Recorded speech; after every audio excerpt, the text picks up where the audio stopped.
सुरख सलाम साथियों। अज सदाए मजदूर के एक नवे एपीसोड के नाल असीं खलोते हाँ शहीदां दी धरती हश्तनगर,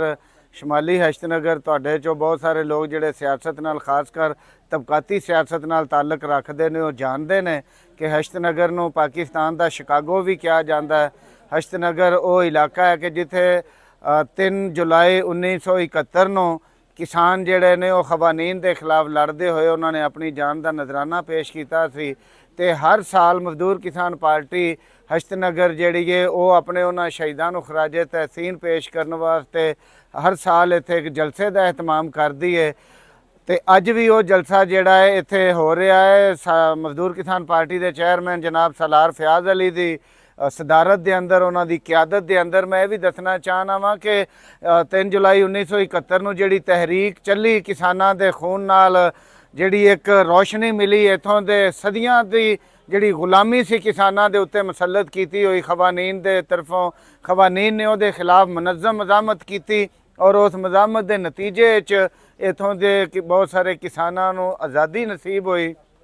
लेकिन जदों आज़ादी नसीब हुई थोड़े हालात बेहतर होए तो फिर यह भी वेख्या है तारीख ने कि किसान जिहड़े ने वो जिवें दुनिया भर के अंदर हुंदा है कि जिहड़ी जनरेशन जिहड़ी नस्ल भुगत रही हुंदी है वो तो लड़ रही हुंदी है, लेकिन जिहड़ी नस्ल उस लड़ाई का समर फल खा रही हुंदी है वो आम तौर पर थोड़े सुस्त भी हुंदे ने तो लड़न लई तैयार नहीं हुंदे। इंज ही हश्तनगर नाल भी होया कि 71 तो बाद कुछ अरसे बाद ही लोग जिहड़े ने अपनी अपनी जिंदगी च मगन हो गए। मगर सालार फयाज अली ने कुछ अरसा पहले, अज तो कोई 10 साल पहले तो 12 साल पहले दोबारा इत्थे जिहड़े किसानां दा जबर शुरू हो गया, किसानां दे उत्ते जिहड़ा जबर खवानीन दा शुरू हो गया सी, उहदे च किसानां दी रहनुमाई करदे होए किसानां दीयां बेदखलियां नूं रोकिया और उन्हां बेदखलियां नूं रोकदे होए उस लड़ाई दे अंदर 2 ट्रैक्टर जलान के नतीजे च कई महीने जिहड़ा जेल कट्टी दोनों भरावां ने और उस जेल के नतीजे दोबारा इत्थे मजदूर किसान पार्टी का जिहड़ा एक गलगला बुलंद होया। दोबारा तो किसानां नूं एक उम्मीद की किरण नज़र आई और सालार फयाज अली का क्रेडिट है कि उन्होंने इत्थे नौजवान नस्ल नूं खास करके दोबारा तो अपनी लिगेसी वाल, अपनी रवायत वाल, इनकलाबी रवायत के नाल जोड़िया है। तो अज असीं इस सिलसिले च उन्हां दी दावत दे उत्ते इत्थे हश्तनगर हाज़र होए हैं। साडे नाल पिंडी तो दोस्त तशरीफ लिआए ने, तुहानूं भी जी आया नूं कॉमरेड जी आखदे हैं। लाहौर तो कॉमरेड रामिद सोहेल एडवोकेट और फरहान बादशाह, शाज़म इरफान भी आए ने। तो असी हुण अज तुहानूं थोड़ा जिहा इहदे ते रामिद भाई कह रहे थे कि असीं गल करिए कि की ताल्लुक बनदा है अज दे हालात दे अंदर यौमे शुहदाए हश्तनगर नूं मनाउण दा। तो मेरे दोस्तों, जिवें कि सारी दुनिया के अंदर मार्क्स ने कहा सी कि दुनिया की तारीख, मालूम तारीख जिहड़ी है, तहरीर चाही हुई तारीख जिहड़ी है, वो सारी दी सारी तबकाती जदोजहद की तारीख है। तो जदों असीं तबकाती जदोजहद की गल करने तो असीं इस नतीजे ते पहुँचते हैं कि खास वक्त तो बाद पूरी दुनिया के अंदर पूंजीदारां ने करोड़ां अरबां इंसानां दे या जिंदगियां दे उत्ते कब्जा कर लिया, उन्होंने गुरबत दे विच धकेलिया, उन्होंने खाली हथे कर दिता, इन्ना गरीब रखिया कि वह अपने आप को सस्ते तो सस्ता वेचन ते मजबूर हो जान ताकि सरमायादारां दा मुनाफा जिहड़ा वधदा रहे। क्योंकि जिन्ना मजदूर सस्ता वेचदा है अपने आप को उन्ना सरमायादार दा मुनाफा वधदा है। सो ये जदोजहद जिहड़ी वो जारी रही। मेहनत कश भी उस इस्तेसाल के खिलाफ मज़ामत करते हैं। कदी वो मज़ामत तेज़ होंदी है, कदी सुस्त होंदी है, कदी स्लो होंदी है, कदी वो बड़ी जंप भी कर रही होंदी है, मगर हमेशा वो जदोजहद ज़्यादा फ्रूटफुल होंदी है, ज़्यादा कामयाब होंदी है जिहड़ी इनकलाबी ख्यालात और नज़रियात नूं और इनकलाबी बुनियादां ते मुनज़्ज़म होंदियां होइयां लोग करते हैं। तो अज दी जिहड़ी असीं अगर अज दे हालात का जायज़ा लईए तो पाकिस्तान चंद मल्टीनैशनल कंपनियां दे हथे चढ़िया होया मुल्क है, या चंद 100 खानदानां दे जेड़े मल्टीनैशनल दा आलमी साम्राज की दलाली करते हुए इस मुल्क के वसाइल नूं, इस मुल्क के मेहनत कशां नूं लुटीजन दा लई लुटीजन ते मजबूर करते हैं। वो इंज दियां पॉलिसियां बनाते हैं कि वो आलमी सरमायादारां दे वास्ते, साम्राजियां दे वास्ते एक इन्नी सस्ती मंडी बन जाती है कि जिहदे चों मौज करते हैं, जो चाहते हैं लुटते हैं। साडे कुदरती वसाइल, साडे मादनियात, साडे दरिया, समंदर, काना, साडियां ज़मीनां, ज़रई ज़मीनां और ईवन के बंजर ज़मीनां उन्होंने उन्होंने साम्राज्यां नूं औने पौने दामों कुछ सऊदी अरब नूं कुछ दीगर मल्टीनैशनल्स नूं कुछ मुकामी अशराफिया नूं अता कीतियां ने। लेकिन दूजे पासे असीं देखते हैं कि लखां करोड़ां लोग जिहड़े ने अपने सिर दी छत तो महरूम ने, वो 2 वेले दी रोटी तो महरूम ने, करोड़ां बच्चे इस वेले स्कूल जाण तो महरूम ने, करोड़ां नौजवान बेकार फिर रहे हैं, उन्होंने नौकरियां नहीं मिलदियां, वो कदी समंदरां च डंकी लांदे होए डुब जांदे ने, कदी बार्डर पुलिस दा मुख्तलिफ मुल्कां दी बार्डर पुलिस दी गोलियां दा निशाना बनते हैं। कई बेशुमार इत्थे नशियां दा शिकार बन रहे हैं। वो नशे फिर एक दफ़ा उस ही हुक्मरान तबके दे किसी एक हिस्से का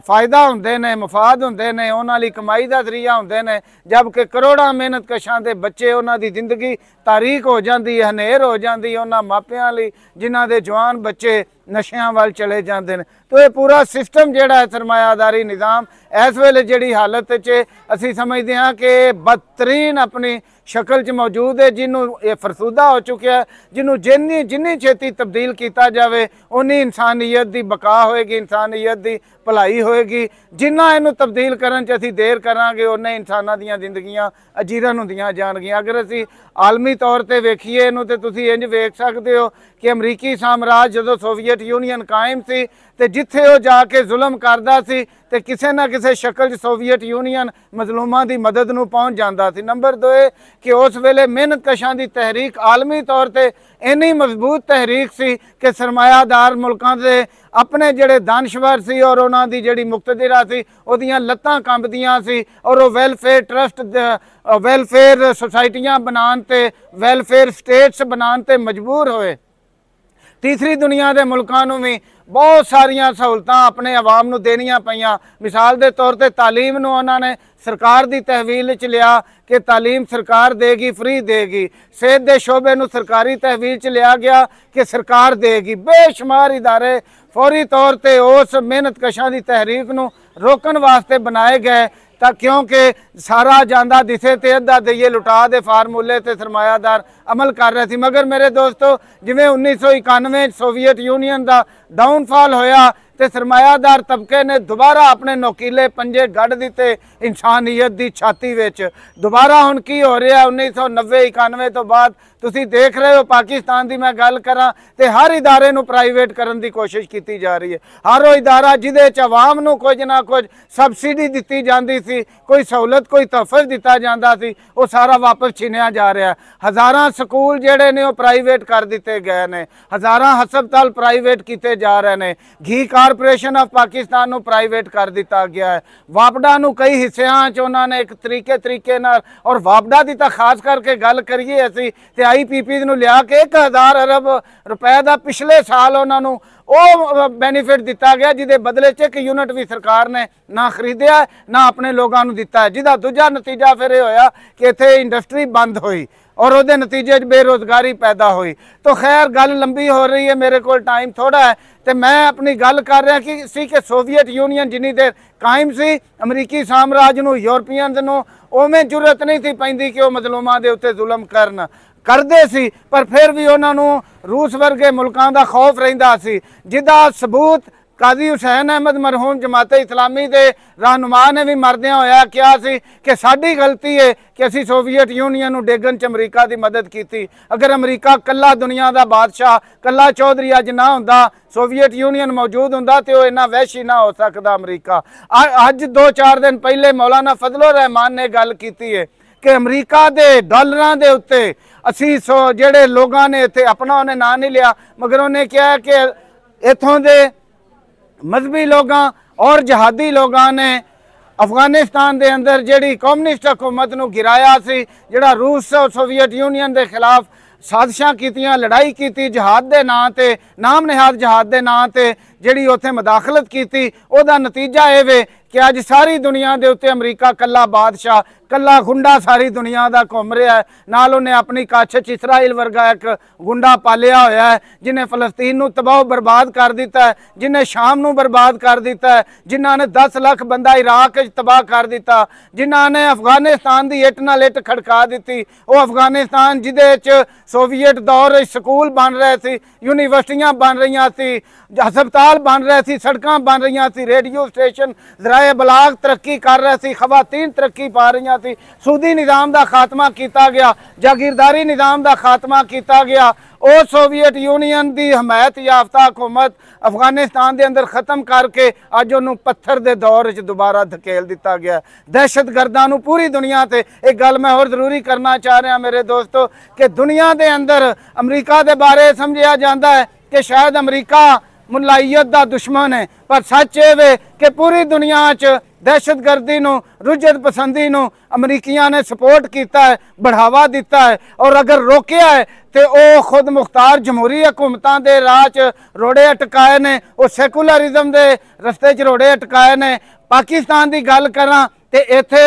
आसमा जहांगीर वर्गे लोगों, सैकुलर लोगों तो कहा जाता सी अमरीका के एजेंट ने, तो जेडे अमरीकी डॉलरां च नहाते सी पे, टुबियां लाते सी पे, उन्होंने कहा जाता सी कि अमरीका के मुखालफ ने। इन्ना वड्डा नेर इस मुल्क के अंदर के झूठ नूं सच बना के पेश करना कि जेडे लोग अमरीका के हितादी ने उन्होंने बज़ाहिर उहदा दुश्मन साबित करना, लेकिन जेडे हकीकत च उहदे दुश्मन ने उन्होंने अमरीका दे नाल नत्थी कर देना। सानू मेहनत कशां नूं भी ये सोचना पेगा साथियों कि जे असी